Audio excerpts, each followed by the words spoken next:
Curious George rides a bike.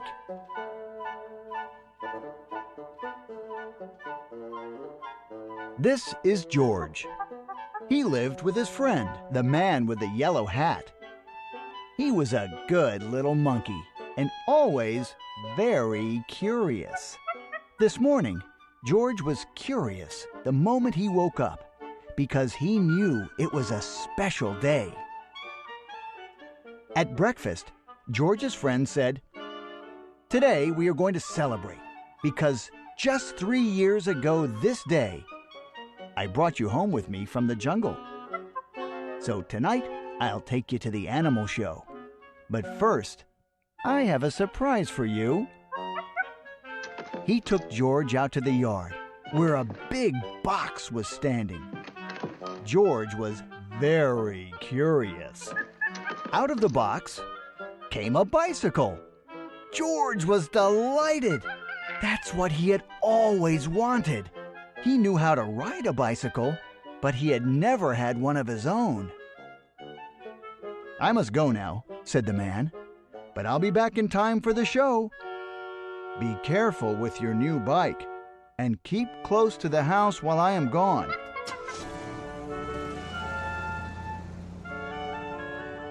George could ride very well. He could even do all sorts of tricks. Monkeys are good at that. For instance, he could ride this way, with both hands off the handlebar.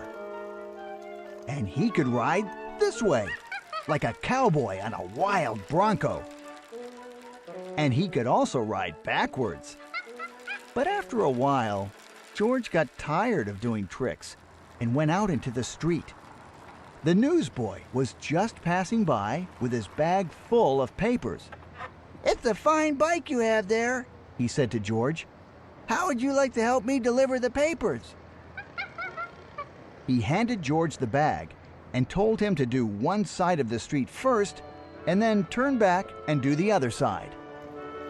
George was very proud as he rode off with his bag. He started to deliver the papers on one side of the street, as he had been told.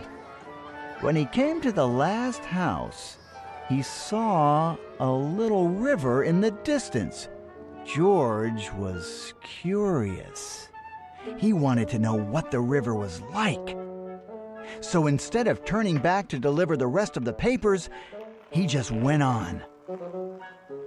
There was a lot to see at the river. A man was fishing from the bridge. A duck family was paddling downstream. And 2 boys were playing with their boats. George would have liked to stop and look at the boats, but he was afraid the boys might find out that he had not delivered all the papers, so he rode on. While riding along, George kept thinking of boats all the time. It would be such fun to have a boat, but how could he get one? He thought and thought, and then he had an idea. He got off the bicycle, took a newspaper out of the bag, and began to fold it. First, he folded down the corners, like this. Then he folded both edges up, brought the ends together, and flattened it sidewise.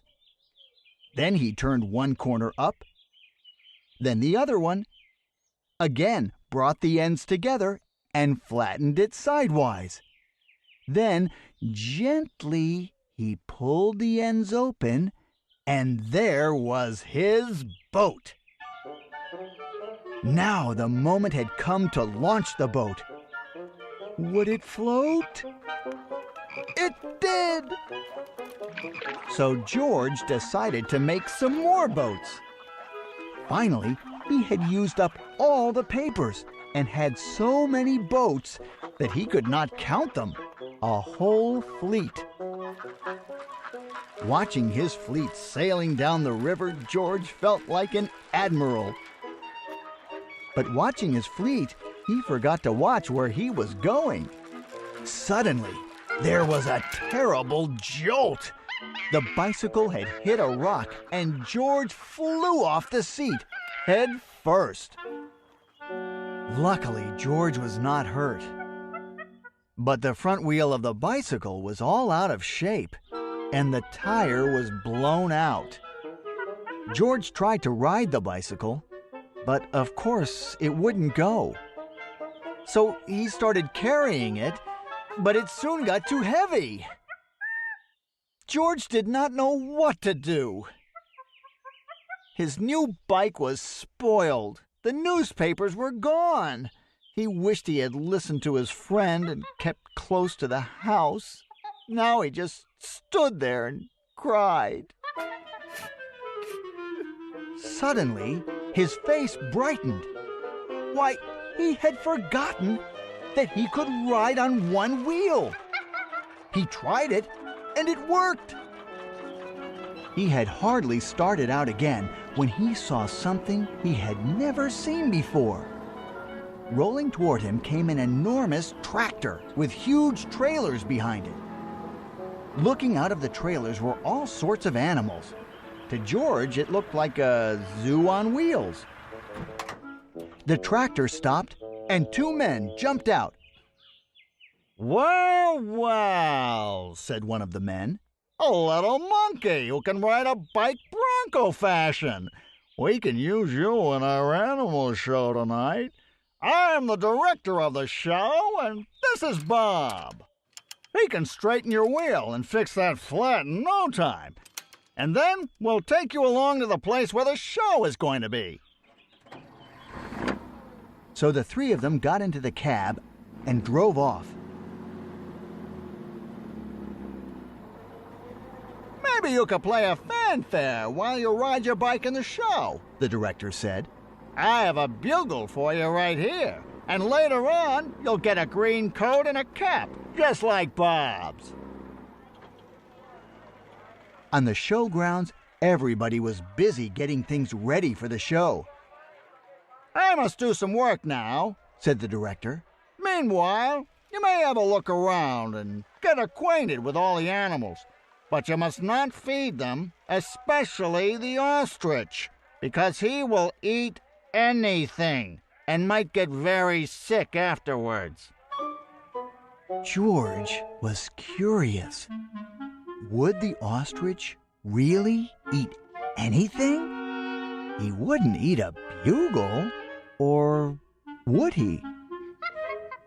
George went a little closer to the cage, and before he knew it, the ostrich had snatched the bugle and tried to swallow it. But a bugle is hard to swallow even for an ostrich. It got stuck in his throat. Funny sounds came out of the bugle as the ostrich was struggling with it, all blue in the face. George was frightened. Fortunately, the men had heard the noise. They came rushing to the cage and got the bugle out of the ostrich's throat just in time. The director was very angry with George. "We cannot use little monkeys who don't do as they are told," he said.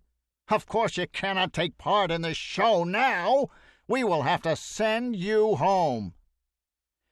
George had to sit on a bench all by himself, and nobody even looked at him. He was terribly sorry for what he had done, but now it was too late. He had spoiled everything. Meanwhile, the ostrich, always hungry, had got hold of a string dangling near his cage. This happened to be the string which held the door to the cage of the baby bear. As the ostrich nibbled at it, the door opened, and the baby bear got out. He ran away as fast as he could and made straight for a high tree near the camp.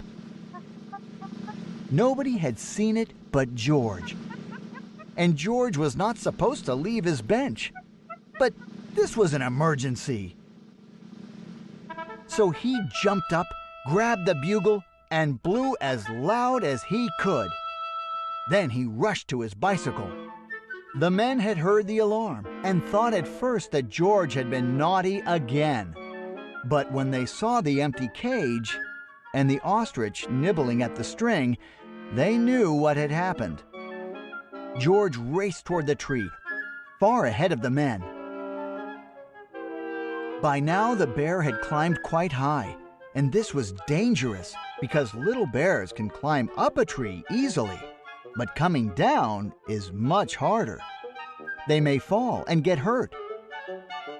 The men were worried. They did not know how to get him down safely, but George had his plan. With the bag over his shoulder, he went up the tree as fast as only a monkey can, and when he reached the baby bear, he put him in his bag and carefully let him down so that the men could safely catch him. Everybody cheered when George had come down from the tree. "You are a brave little monkey," said the director. "You saved the baby bear's life. Now you'll get your coat back, and of course you may ride your bike and play the bugle in the show."